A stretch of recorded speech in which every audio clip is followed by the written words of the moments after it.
Reed, your sociology instructor. I'm here today at a McDonald's outside the Republican National Convention in Cleveland, Ohio.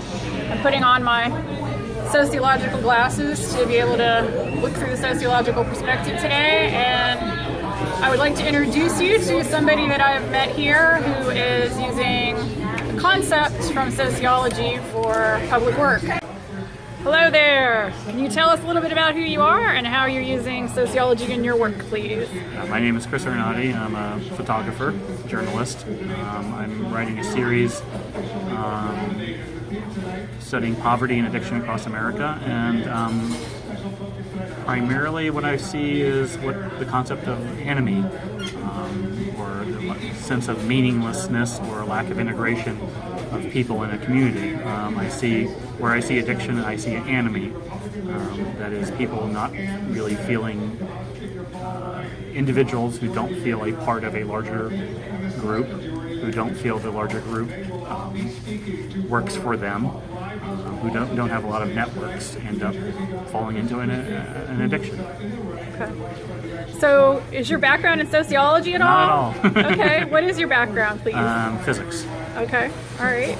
And then how did you come across the concept of anomie? I spent 5 years working in the South Bronx with addicts, street addicts, homeless street addicts, and I started coming up with these theories about why people were using drugs that were using drugs, and someone said, you should really look at this piece of work written in the 1890s, I think, on suicide. And I'm like, why suicide? Well, because you had mentioned that suicide and addiction were very similar. And the piece I ended up reading was by, a man who invented sociology, pretty much, Durkheim, in which he talked about the concept of anomie, about that concept of why people would kill themselves. People who kill themselves, one of the reasons is when they feel they're not part of something larger.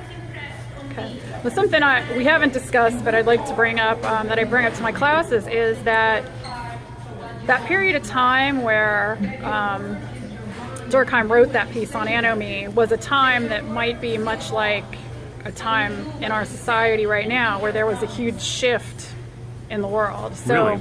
Yeah, so like at that point in time, we were shifting from more of what was considered now a pre-modern society to a modern society.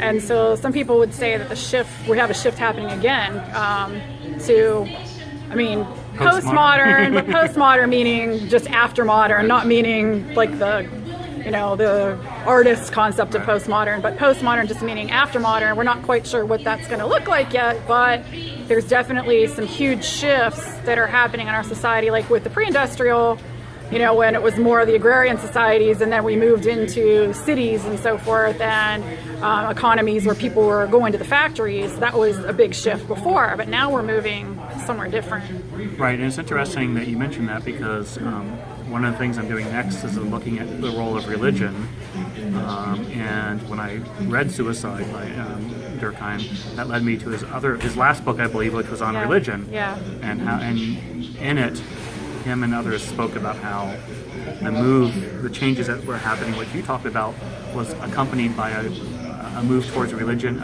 science, and away from religion, and they didn't quite know how that would impact people socially. Yeah. So the change we see another shift in religion as well right now, with fewer people identifying with organized religions is part of it. Definitely more with the younger population than anything. So, okay.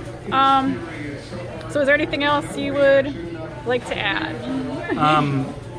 I think it's taken me a long time. I'm 52 now, and it's taken me 7 years of working. I put 300,000 miles on my car studying communities, studying people who have addictions, and studying people who live in poverty to realize how important sociology is. And it's kind of, I wish I had taken it before, because I feel like I discovered a lot of stuff on my own that I didn't need to do. Yeah. It would have made it so much clearer and much more if I had understood how important social groups are, how people relate to communities is in determining how people behave. Well, thank you very much for that perk for sociology, that push for sociology there.